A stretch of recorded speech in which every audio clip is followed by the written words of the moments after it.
That's like Transformers, like someone just threw a car to a building.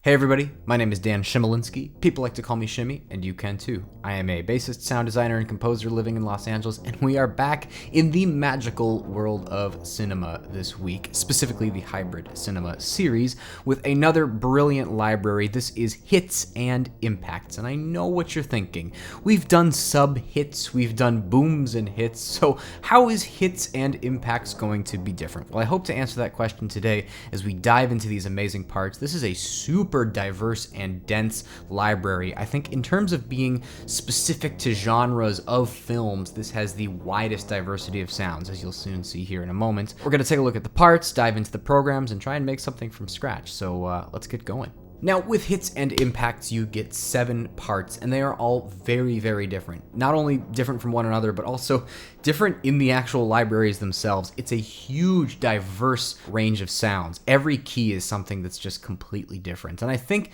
if I'm talking about the main difference between this library and the other ones I mentioned, booms and hits, sub-hits, it's the diversity in frequency range, film genre, mood, energy. There's just so much different stuff happening from key to key, and I just am really trying to kind of wrap my head around the absolutely large extent of this library because there's a lot here. So let's stop wasting time and listen to some sounds. So the first part we get here is called Alarm Hits, and to me this is exactly that. It's alarming. It's very jarring sounds, stuff you definitely would find more in the horror genre than maybe like the action genre, but definitely, again, a huge diversity of sounds within the part. I think the common tying together factor of this part is everything's pretty startling. You'll notice very quickly.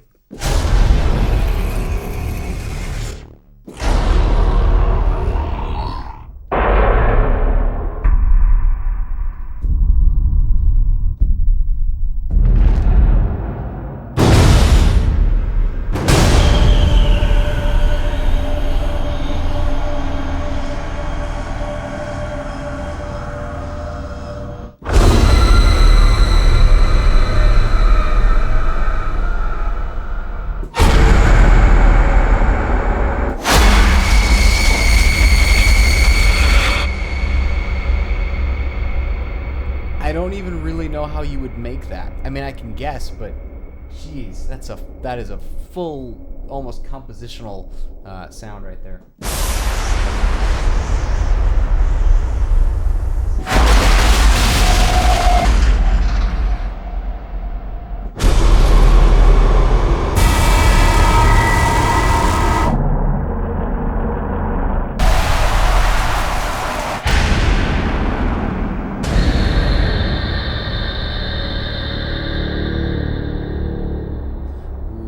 That little bass swell at the end there. Yeah.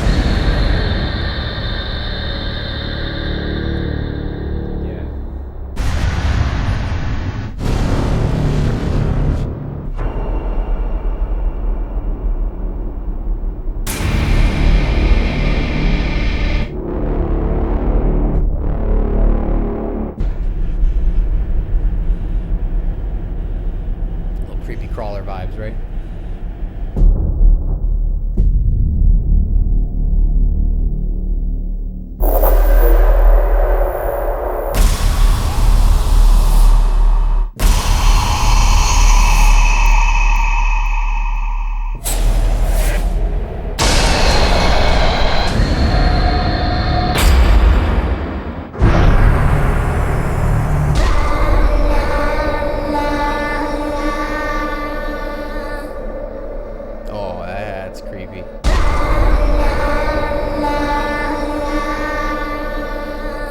That might be too creepy for me. It's storming outside. I'm home alone. It's very late. I'm gonna avoid that note again.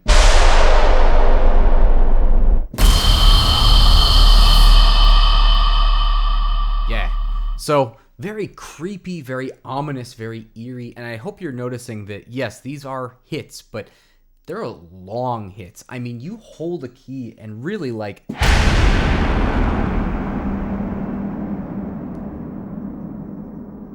Still going. Then the trail cuts off. I'm just picking random notes.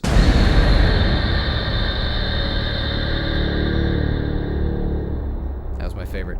So yeah, it's almost like a compositional, I've said this before, but this is a truly compositional approach to a single key. You hold that down and it'll just go and evolve and evolve. And I want you to think about all the layers that went into each one of these keys. We're talking about synths, drums, crazy electronic, just like super upper harmonic stuff, human voices, reverb, perfect EQing, all in a single key tailored for you.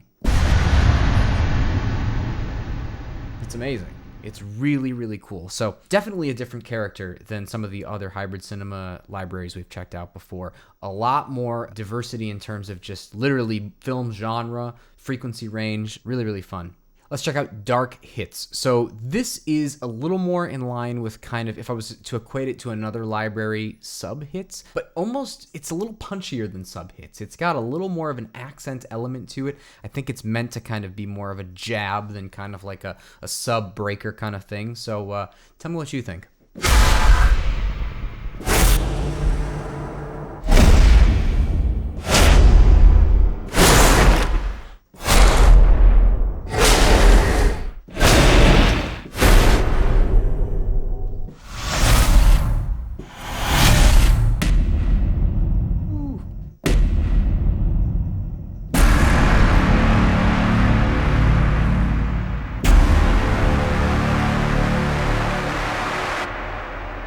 Oh, that's really, really cool. Check that out. I actually thought it was the same sample at first, but it has a different trail.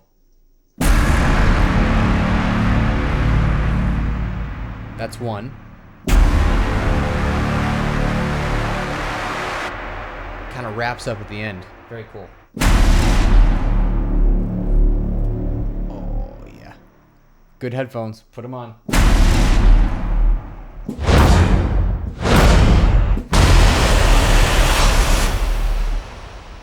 That's like Transformers, like someone just threw a car to a building.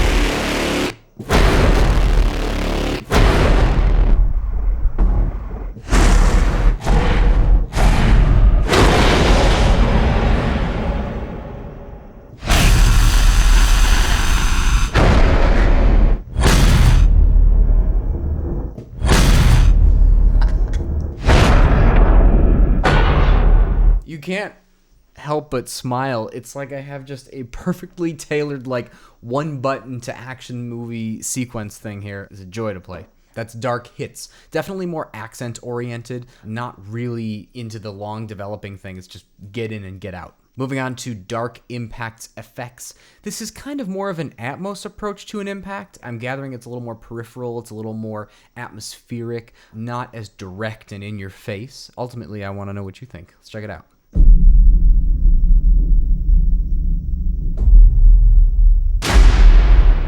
Well, that was in your face, but... Mixed bag. This is a really mixed bag library.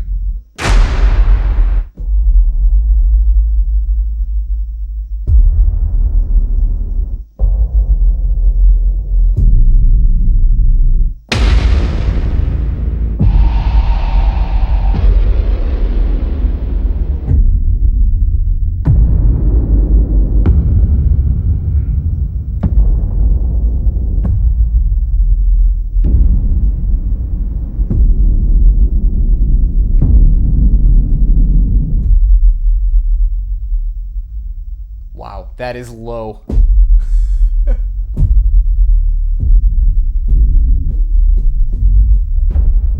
So very, very dark, very ominous, very just kind of atmospheric. Hits is your most straightforward part in here, probably. It's just the most straight ahead hit sound. You're also going to notice there are some acoustic elements to this part as well that you don't find in the other ones. The other ones are like, how do you make that? Here you're going to actually hear items that you can kind of put imagery to. So this is hits.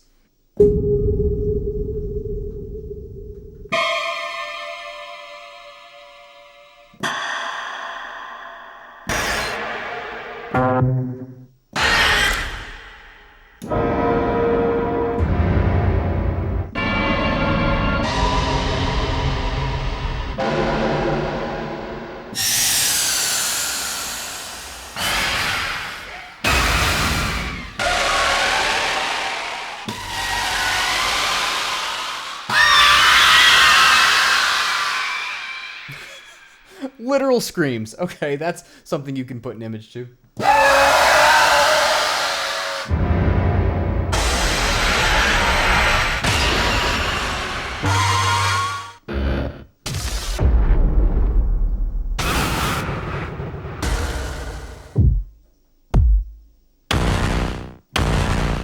So, huge mixed bag there. We're entering this almost kind of like in between composition, sound design, Foley. There's so much happening here. I mean, literally from key to key, it's like one world, then another world, then another world. And it's kind of up to you to decide what the common features are between the parts. Moving on to hits, impacts. This is a little bit more like what we saw with the rolls in booms and hits. It definitely, a lot of these have a lead up. I definitely gathered that it's supposed to be capturing the sound of a full motion of an object as it whizzes by, kind of winds up, passes you by, and then impacts. That's kind of what I'm gathering from these hits, but they're very cool. Check them out.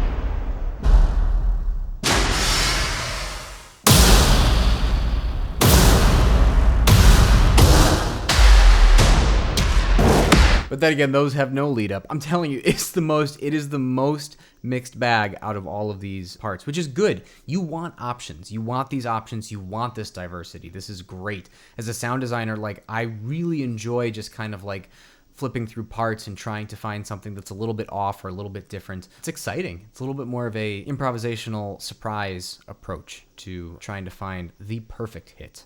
And then orchestral. I love that orchestral gets mentioned in a couple of these. It's just, I guess this stuff is all derived from an orchestral sample. You can definitely hear like strings and brass in these hits as well. But yeah, this is a really cool part. Check it out.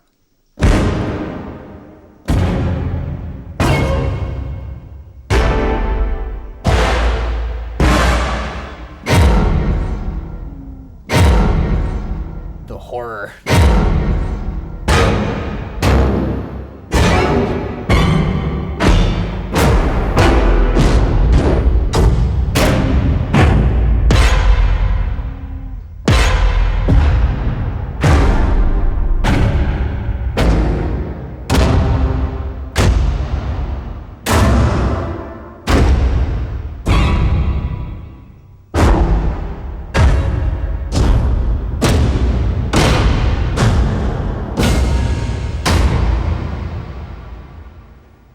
So yeah, orchestral hits. When I was talking to Trolls, the word of the day, he said, is punchy.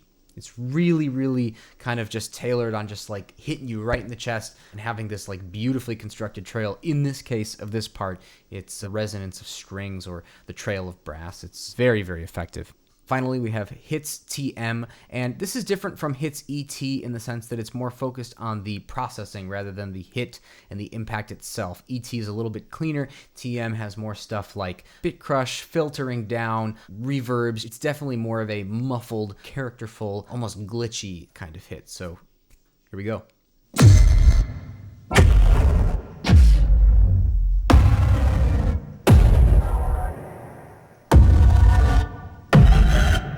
So you're getting the harshness of the impact, but maybe a little more filtered down, a little more processed, darker.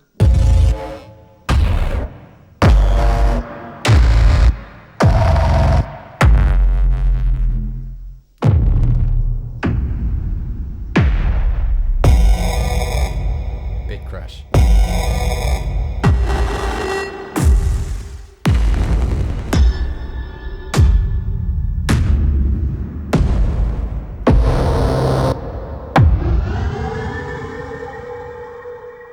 Whoa.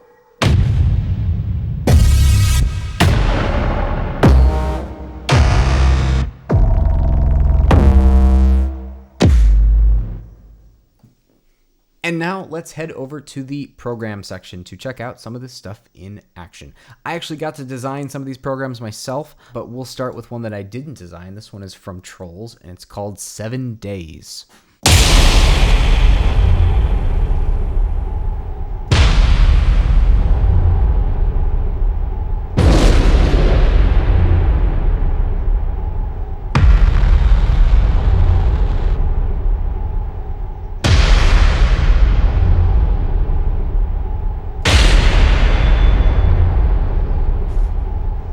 Now, I want to point out something here. He's got a one note same on parts 3, and he's got no restrictions on this hits impact part. And as a sound designer, you can have kind of a lead sound, right? Like this is gained up slightly more than this one, and it is just a one note same. And so it's a really, really strong impact sound. And then when you change keys, it's kind of cool to have little background timbral shifts that kind of complement that sound. So the sound that he chose is this.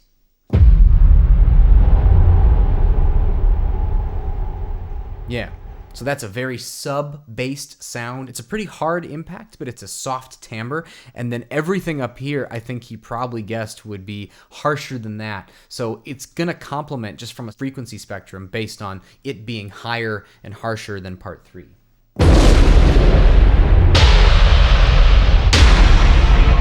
So that's kind of a cool approach, finding one specific sound that will kind of work with everything and will give just a common thread to all your sounds. It's really, really effective if you're having like hit after hit and you don't want it to be the same hit, but you want it to be the same vibe. This is a great way to accomplish that. This one's called Bass Driver because, yeah, of course you can do some tonal stuff. I find it in every library.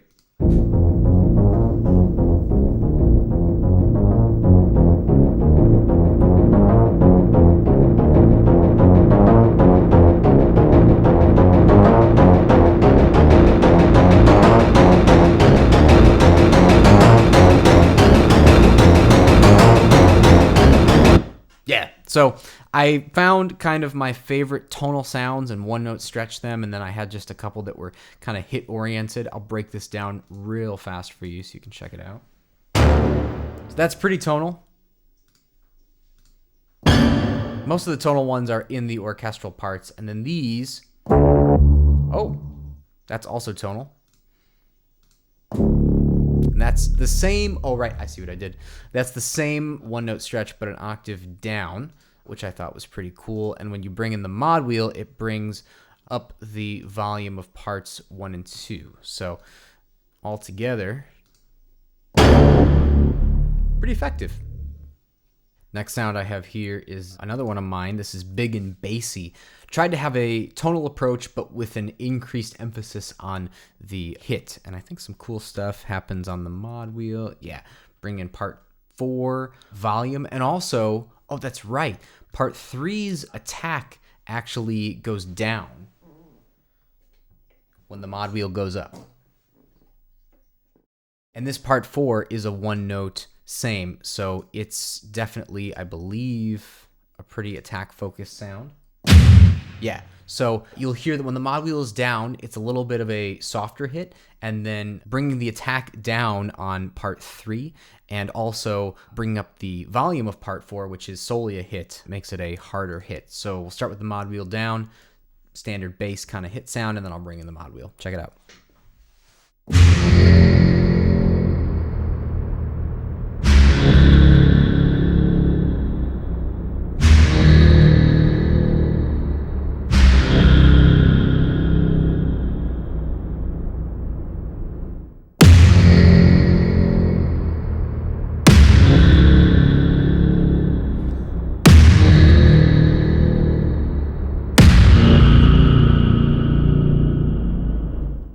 Yeah, so definitely a harder hit. But isn't that a cool tonal sound that I got from the first one? Check it out. That's really just from like trying to find little tonal parts and soft parts in these kind of alarm hits and stuff. You know, these are such long and evolving samples that you can really go in and deep dive and kind of, you know, parse through it and find your exact shape, your exact sound. I'm using just a healthy amount of ADSR and offset on almost all of these parts. So that's big and bassy. Let's check out Flashback.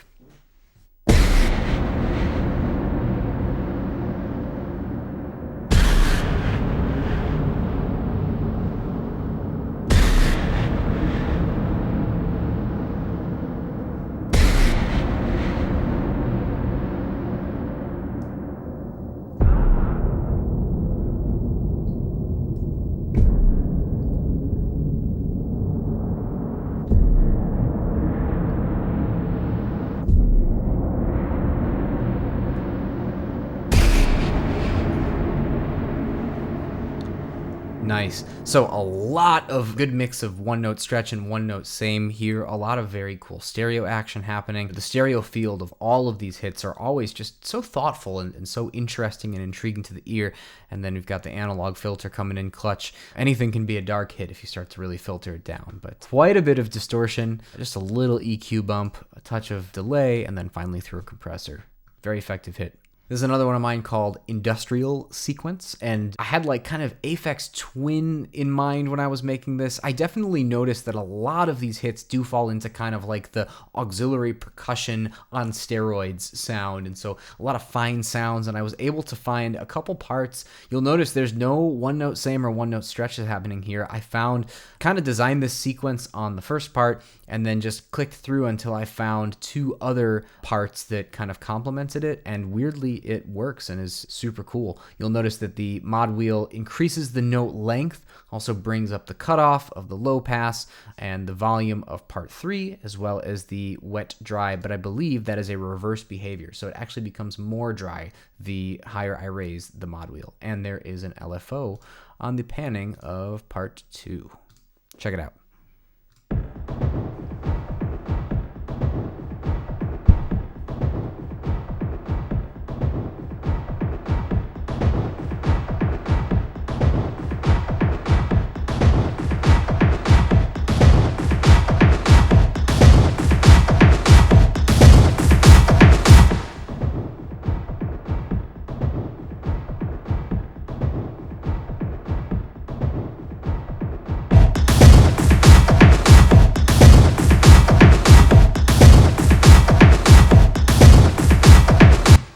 That hits, right? So, you know, these are all big attack-focused sounds. Like, sure, make a sequence out of it. Go for it.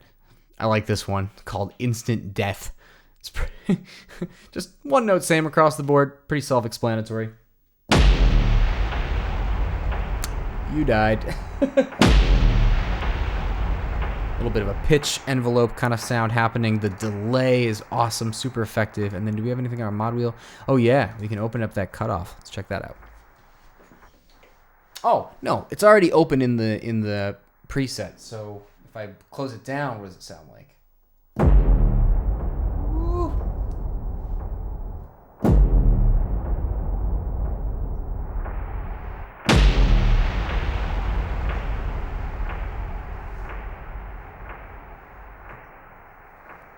The ping pong delay really letting the gravity of the situation settle in. But yeah, that's an important note that sometimes when you're going through programs, you'll notice that maybe the mod wheel controls something and it won't be where your mod wheel is placed on your actual keyboard. So, you know, this was open up. That's kind of where it is. Even if my mod wheel is down over there, it's going to be open for the sound.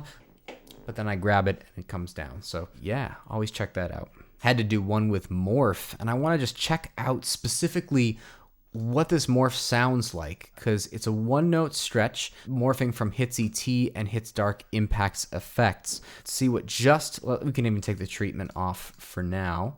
I just want to hear what that individual morph sounds like.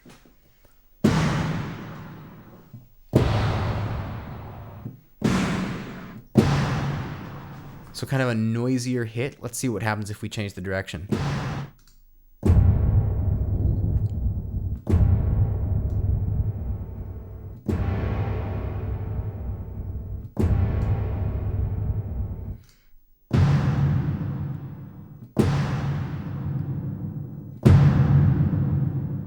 Interesting. And if we turn Morph off, just so we can see what we're listening to, it's kind of that noisier sound. That's where that noise and Atmos is coming from. Ooh, and that's almost like a metallic hit.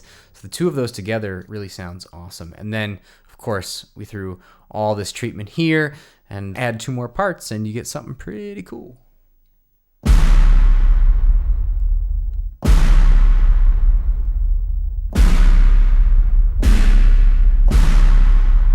So that's neat, kind of like what we were talking about before. We have 3 parts here that are 1 note stretched, and then we have 1 part that's 1 note same. So it's kind of giving that general attack from this part here.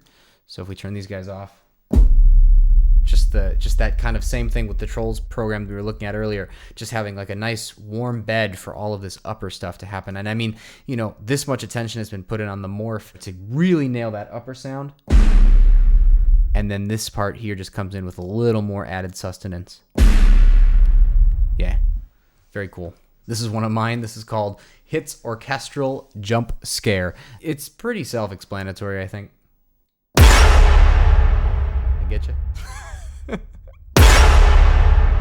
Definitely thinking like, you know, it's become such a trope, the kind of like screechy violin thing, but when it's done right and it's tailored like this and it's processed like this, there's kind of no substitute. I mean, that is the sound. Did I do anything on the mod wheel? Oh, pitch. Interesting. I don't remember that. Oh yeah, cool. So because this is a 1 note same across the board, I wanted to give a little bit of a spectrum of pitch so you can kind of choose your favorite spot, whatever's fitting your particular scene. Or you can move it while you're doing the hit. Some pretty cool results. I know I'm just sticking to mine, but it's what I know. I've worked on these for quite a bit. This is cool. This is called Shell Shock, and I kind of had like that moment in the movie where like there's been an impact and guys on the ground disoriented, and it's kind of just like a white screen and it's kind of phasing in, and kind of what the experience of Shell Shock is like. So I took 2 hits here, both from Impact's ET, and then I took a 1928 piano sustain part with a very fast vibrato through a shimmer reverb and also reverse to kind of give that kind of like ringing in your ear sound, and I think it worked out pretty well.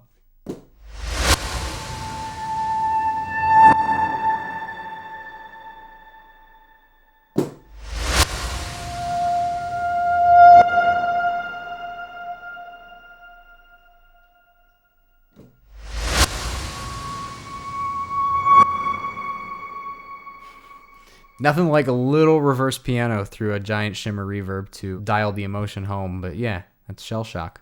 And finally, this is another one I did called What's Down the Hall, and it's just meant to be horror film vibes, you know, looking down the hall, something's coming, the monster is opening the door very slowly, and you're just starting to figure out what it is.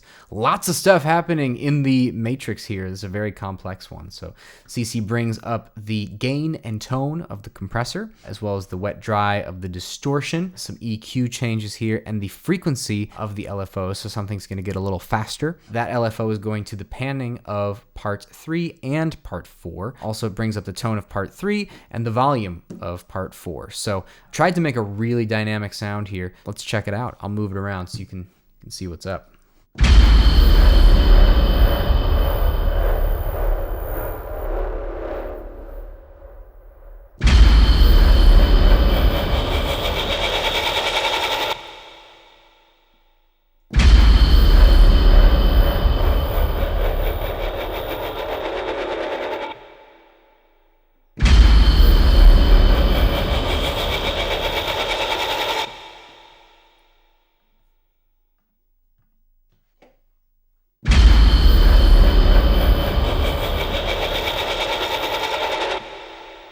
So yeah, this is a trick that I like to use a lot, but basically just having that panning almost create another sample from the sample. You know, there's something so effective about fast left to right motion that just creates almost like this suspense ear floss kind of like, ooh, tension, very like anticipatory sound. So that's what I was going for there. And now for everybody's favorite part, making a program from scratch. Sorry we've been neglecting this in past videos. Just thought it was more interesting to kind of break down programs that I spent hours kind of tailoring and messing with for other libraries, but making one from scratch is always fun. And you know, I don't really know what I want to do with this one. I do know that I want to explore the tonal aspect of these hits. I would love to make something kind of along the lines of that bassy sound that I was doing, but maybe we use offset and envelopes to find some upper harmonic information from maybe like impacts effects or alarm hits or something like that to kind of create some percolating sounds above our main hits. So going for kind of a warm, deep, hard bass hit with some tonality. Let's pick a random part. Let's try just this hits part here. I think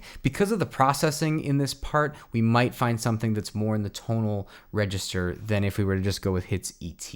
So let's check this out and see if we can find something.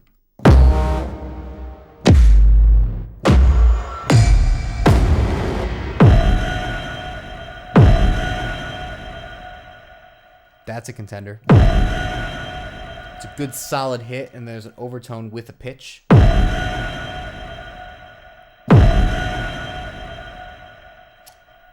Be interested in what that sounds like tuned down an octave.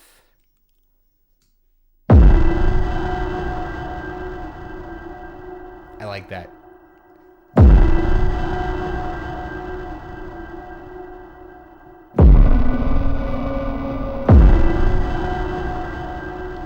I like that a lot.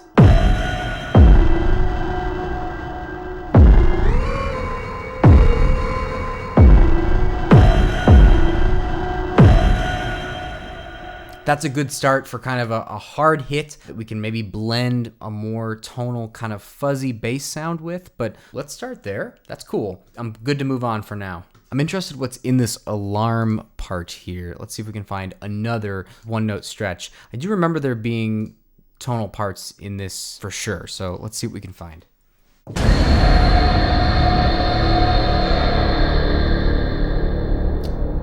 Ooh.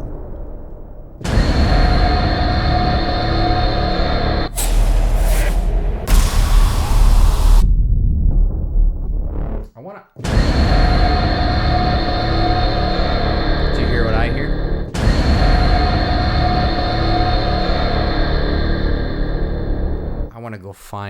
I want to find that little bass swell that's happening there. Let me see if I can find it.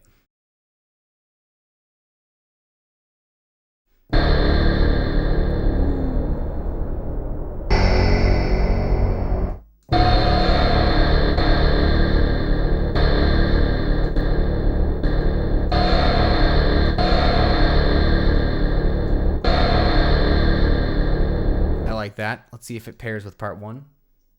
Oh, I have to.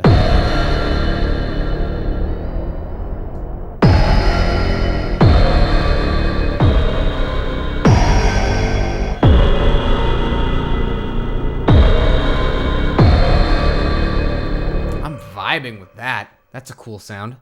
I'm gonna see if I can find another one from alarm hits. I really do like this part. It's certainly the most interesting in terms of just like diversity and long. I want to find another one and see if maybe we can use the offset tool to find something fun to one note stretch to really beef up this sound. Let's check it out.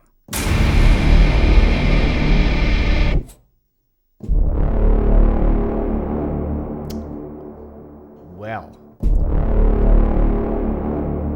I did say beef. That's pretty beefy. We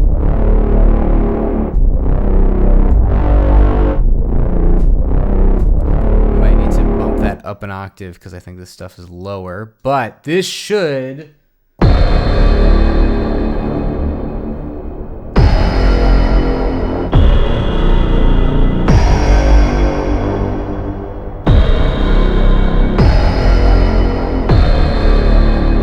Library is all about diversification of timbres and textures, and I just love what we have going here. Just a quick review. So we've got kind of this airy sort of, you know, almost bit crushy sounding industrial bell overtone kind of sound. Then we bring this guy in, and that's kind of complementing the airiness, but it's also bringing in a transition from part 1 to part 3, really, because part 3 is all beef. So in a certain way, this is one sound, this is one sound, and this is kind of the in-between transition. Does that make sense? So if we're just isolating part 2, we get a little bit of the hit and the low synth kind of brassy sound that we find in part 3. So we're really crushing it right off the bat here. Oh yeah, that'll work. That'll work great. So I think those are 3 really good parts to work with. At this point, I like to go in and kind of tailor each one to the utility that I have it currently operating in. So we'll start with part 1. And as I've said, this is kind of a more upper register sound.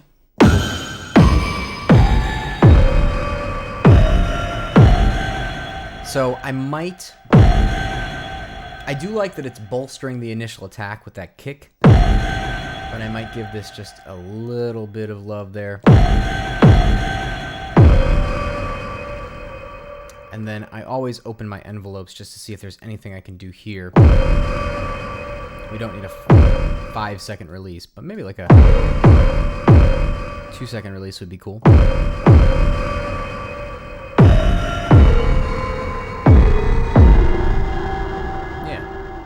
All right, we'll leave that where it is. And then part 2. Oh, actually, since I talked about kind of this working from left to right and this kind of being the in-between, I might actually pan this 20% to the right, leave this in the center, and then pan this 20% to the left. 20% makes a big difference for panning stuff, I find. It just separates it a little bit more, and this will bridge the gap. So actually, then next I'm going to go to part 3 and figure out what's going on here. Now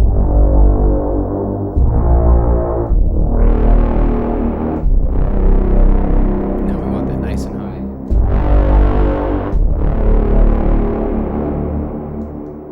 Yeah, actually, it's so bassy that I think it could use a little high boost just to give that brass sizzle that we like.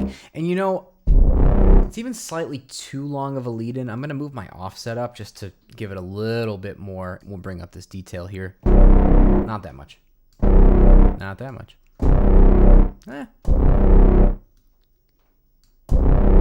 Maybe just like a touch.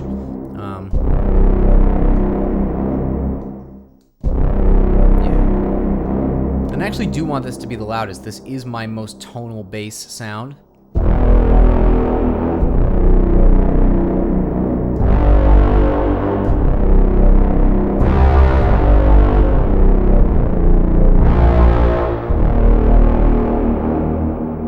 Yeah, that is working for me. Very, very sizzly. So then I just like to kind of mix in the volumes by moving this up until I find that it's at a level that makes sense.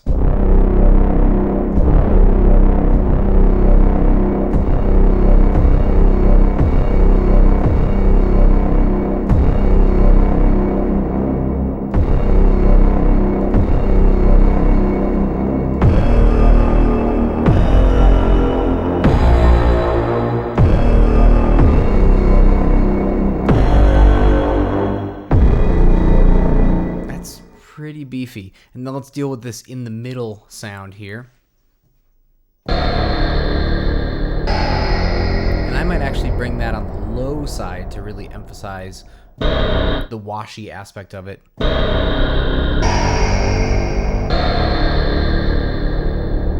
Yeah. And as far as an envelope goes for that, maybe a slower attack. Yeah. It's almost giving a natural decay because we're catching the release of it a little bit later. I like that a lot. So let's find a volume point for that.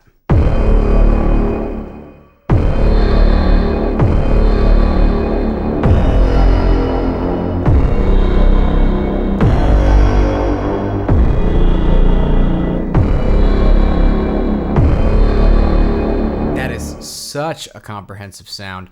I don't think I'm going to need to do much EQing, but I do tend to do like a little boost around the one. If you've watched this, you know this is always my go-to. I give like a boost around the 125 zone just to give a little extra bass knock.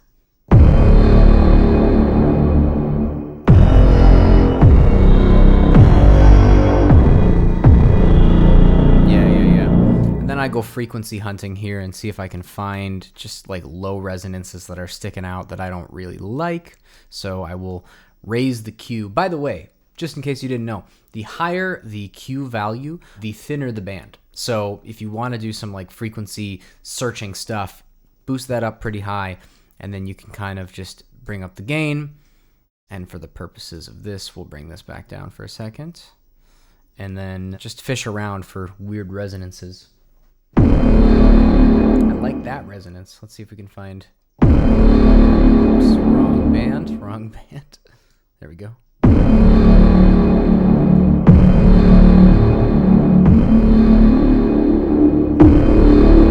Oh!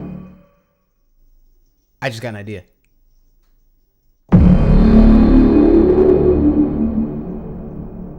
Oh my gosh. Do you hear that kind of like... It's basically the resonance of a filter kind of sound, but I don't know if I've ever done an LFO. No, I definitely have done LFOs to bands, but not... I've done it to gain. I don't know if I've ever done it to the frequency range. I want to hear if I can get some...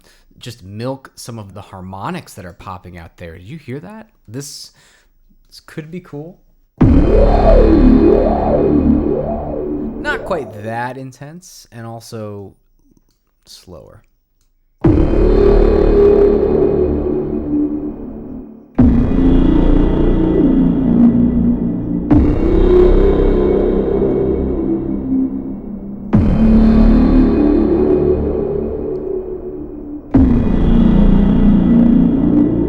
Oh my gosh. And for the record, that was an accident. I was searching through the frequency range to see if I could catch any weird resonance or mud, and I totally heard the harmonic sequence, and I was like, oh. Now, could you do this with resonance and one of the other filters? Yeah, maybe, but to me, like, even if we pull up a ladder filter and we get that cutoff...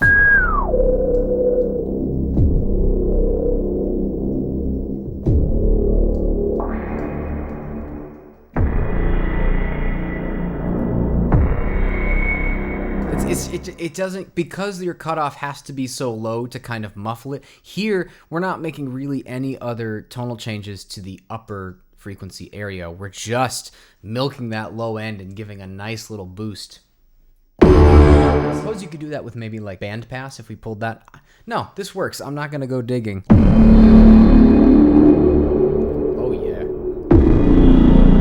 We can even bring this back up now.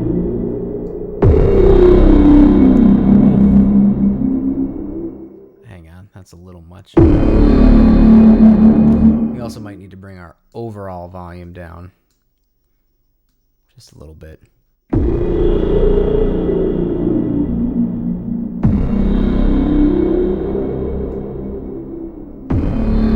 then what if we did a gain? What if we did an LFO to the gain of that as well?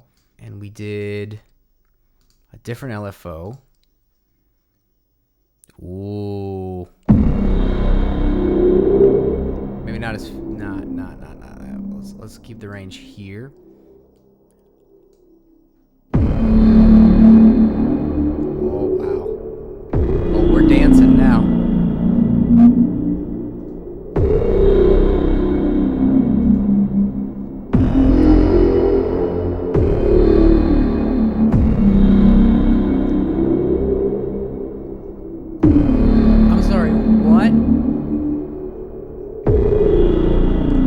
Is that like the coolest thing to look at, but it's alive. It's so alive. We went from this kind of simple cinematic bass hit to, oh, I just found this really cool resonance sound. Let's put some LFOs on it and see if we can make it really live. I'm gonna rebalance this here just a little bit, just now that I know.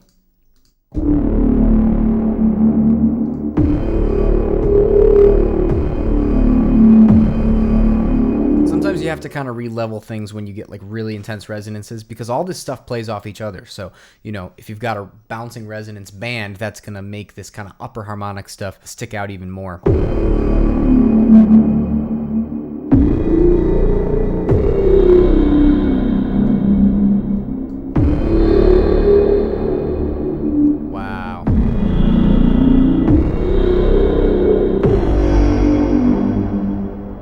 Dude. Hell yeah. And then one thing I've been actually getting into recently is the digital distortion. This analog distortion is baller. There are so many settings. They're all so characterful. Weapons of choice. I mean, it's just awesome. But it is like a lot. It's a lot. Even if you dial back the wet dry, it's still in there, and it's a lot. I've actually been getting a little bit more into the digital distortion recently, and specifically just the compression. Really weirdly, like, I don't know where this comes from because I don't know the back end of what this specific algorithm is, but it's not like the LA2. It's definitely still distortion, but it's subtle. And then when you kick in this boost,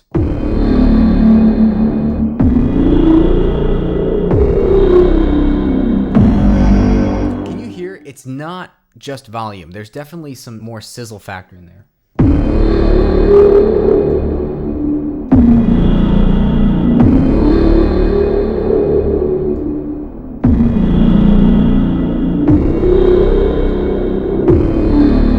Oh, that resonance is just howling. I am in love. This is so dope. Very happy accident here in Soundpaint today. And finally, I mean, we got to put it through a pitched shimmer reverb. I think that's going to send us home to where we want to be. Let's see how close I can get without hearing it. I want kind of a moderate size, maybe 40% on the time, 30% on the mix. Pitch mix we'll only have in there maybe 20%. Slow, deep modulation, maybe a touch more pre-delay. And let's just see where that gets us.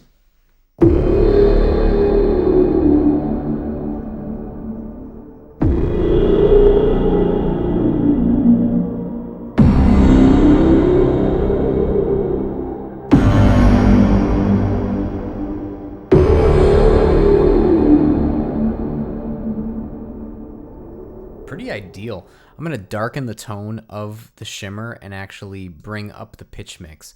So what I'm doing there is I'm actually increasing more harmonics with the pitch mix, but I'm darkening it so they're actually a little less prominent. So it should equal each other out.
How fun is that? How fun is that? Super, super cool. I like this because it speaks to the essence of this library as well. We're dealing with just such a multitude of sound palettes here. And really, I mean, just bringing in this processing and kind of milking the harmonics and just kind of getting this motion. That's what this stuff is all about.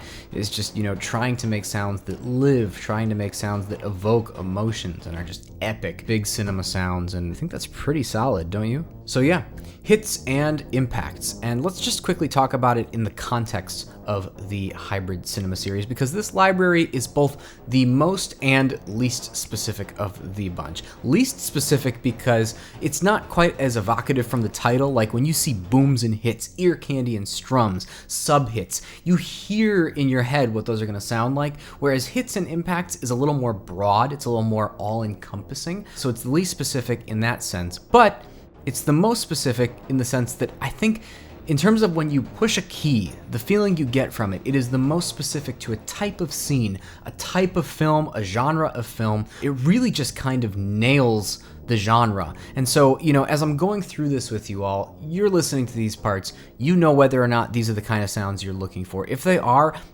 perfect. They are tailored. They are exactly what you'll need. They just kind of nail the sound and they're a joy to play with. But if you're someone who wants something that's like, yeah, I want my sub-hit region stuff, or I want my ear candy and strums and I want to mesh them together, it all really just depends on how you work as a sound painter in Soundpaint. If you're someone that likes to take a surgical approach to manufacturing your sound design and you want to say, okay, here's my sub-hit bass, and then I grab something quick from ear candy and strums to complement it, and then I throw it into a sequence and, you know, make the dominant sound analog modular percussion to kind of get the bleeps and bloops, that's just your way of working. You are going to kind of define your workflow.